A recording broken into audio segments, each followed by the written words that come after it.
Relational problems like emotional neglect, like divorce or separation, like relational manipulation, like role switching, like when a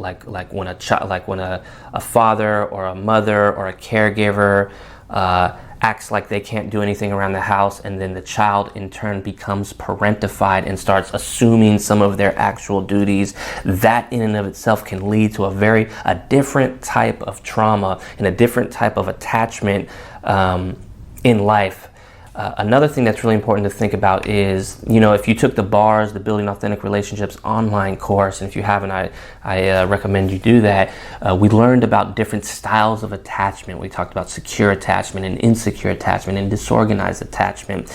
Insecure attachment and disorganized attachment all of the attachment styles have been researched very heavily, and they've found a number of different behavioral, social, and emotional issues related to insecure and disorganized attachment, more so to disorganized attachment, which is when there is no consistency between the child and his or her caregiver, and the mother or the primary caregiver is neglectful and potentially physically abusive and things like that. That has the most negative outcome associated with it. And one of those outcomes is potential trauma. Now, another thing that's important to know is that early childhood attachment also influences how somebody responds to a potentially traumatizing event. So remember, not everybody who goes through one of those ACEs or any of these other traumas that we're going through is going to be traumatized and develop traumatized symptoms, because people have different levels of resilience.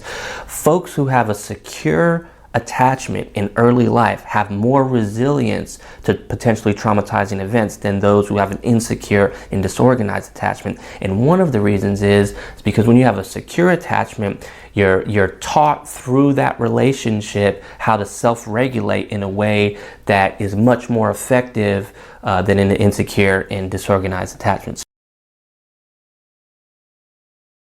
So what is the relationship between resilience and self-care? Again, resilience is what's needed when there is a stress. Self-care are the strategies that help over time build that resilience. A very, very simple definition of it is essentially the practice of taking action to preserve one's health over time. That could be your physical health, exercise. It could be your emotional health. It could be your mental health, your social health, your spiritual health, right?